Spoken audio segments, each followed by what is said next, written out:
Hello guys, welcome to our channel. మనం ఇప్పుడు జునుముల దగ్గర ఉన్నాము. వాటి గురించి మనం తెలుసుకుందాము.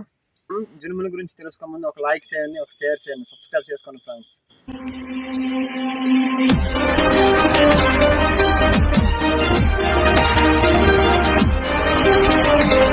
ఫ్రెండ్స్, ఇది జునుములు ఇలాగ ఉంటాయి. ఇవి నేతివి.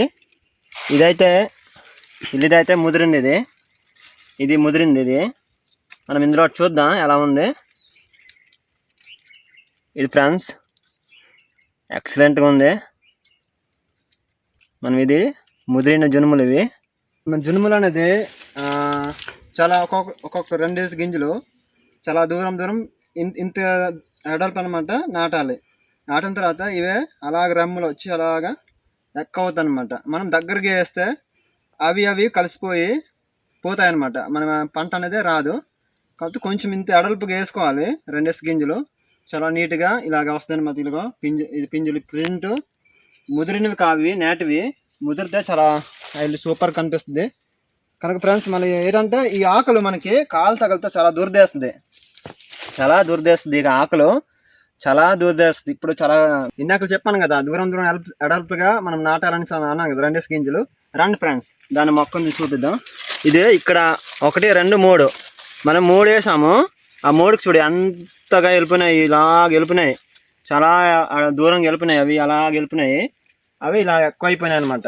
ఫ్రెండ్స్, ఇప్పుడు జునుములు యొక్క నేతివి చూద్దాము. తీస్తాను. ఇదిగో నేతివి. ఈ లోపల చాలా చిన్న పింజలు ఉన్నాయన్నమాట. చాలా చిన్న పింజలు. ఇదిగో చాలా చిన్నవి ఉన్నాయి. ఇప్పుడు విత్తనాల గురించి ఇలా తొక్క తీసేసి అంటే ఉంచామనుకో పోద్దాను, పర్లేదు. అది బాటిల్లో ఉంచితే ఏమవద్దు. అలాగనేసి లేదంటే ఇలాగా ఎండబెట్టేసి ఇలాగ ఇది ఎండిపోయినాయి. ఈ 2 ఎండిపోయినవి. ఇవి ఇలాగైనా కట్టేసి తాడుతో కట్టేసి అలాగ ఉంచేస్తే నెక్స్ట్ ఇయర్కి మళ్ళీ విత్తనాలు వేసుకోవచ్చు దీంతోనమాట. ఇప్పుడు మనము కందుల కన్నా జునుములు గ్రేవీ కర్రీస్ బాగుంటుంది, సూపర్గా ఉంటుంది.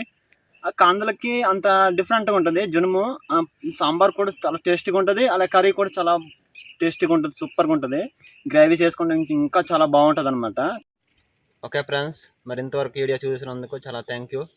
అలాగే మీ ఏరియాలో ఏమంటారో దీన్ని జునుములని మీ కామెంట్లో మాకు తెలియజేయండి.